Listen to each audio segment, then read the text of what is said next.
Tsakanina da Allah akwai matsala. Ni gaskiya ba zan iya zama a garin nan ba. Gara na koma inda iyayena da kakanni suke.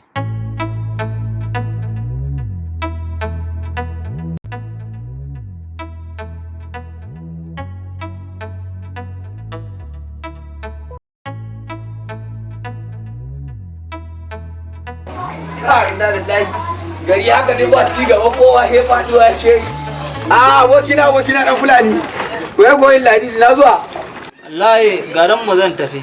Zan wuce garin ku ban gane ba me faru da Najeriya to ai gashi nan garin nan ba komai sai wahala. Ni gara in mutuwa ne ma garin je can garin mu mutu ya fi mu. ba kai ji wani magana kai ya ba duka ko ina bane population ne da Allah ko ina ne duk ta shafa Ina a'a wallahi garin mu ba haka bane ba. dan girma Allah Wallahi ne zan koma garin mu. yanzu in biyo kan mu je zuwa kauyen naku kenan To zo mu je mana. ina nan kayan ka ne Ni gaskiya. ina ne dan gonawa Ni gaskiya.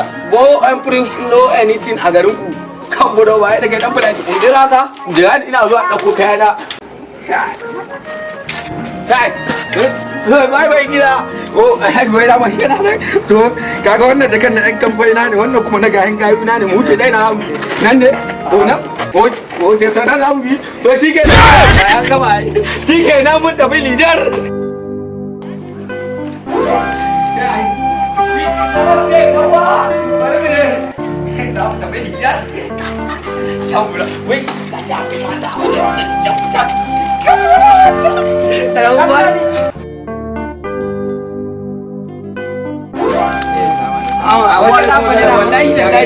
ya lafiya kala wallahi lafiya alhamdulillah ya kwana na ganka da kaya ne fa haka Wallahi ni dai gaskiya garin nan ya ishe ni. Gaskiya matsalan garin nan. bi baya ganin hazan ne Wallahi na ga ma gashi ba cash ba transfer. duk ba komai Wahala ai ta yi yawa. Ni Awa, wahala ta yi yawa. mutuwa ne ma in je ni. kai kake gidan mutuwa za mu je mu yi flexing a can Nijar A'a wai misali in ma mutuwa ne A'a, ba misali. je.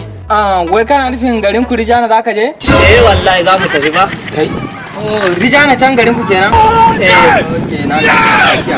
Kaji alare ne. Yawa, haba Allah kare hanya. Allah ya gare Allah bai da man riga na kenan za mu je ka san mene dai na manta ka san ni na manta ma ban ga baban mu cewa zan yi wannan tafiyan ba tafiyan ka ga babu amma yanzu abin da za mu yi da kai za ka fara gaba ni zan koma gida an ga baba zan mai sallama ka gane ai zan kara mai cewa ba mu yi sallama ba ina ba mu yi sallama ba da baba Mai waya kawai kenan.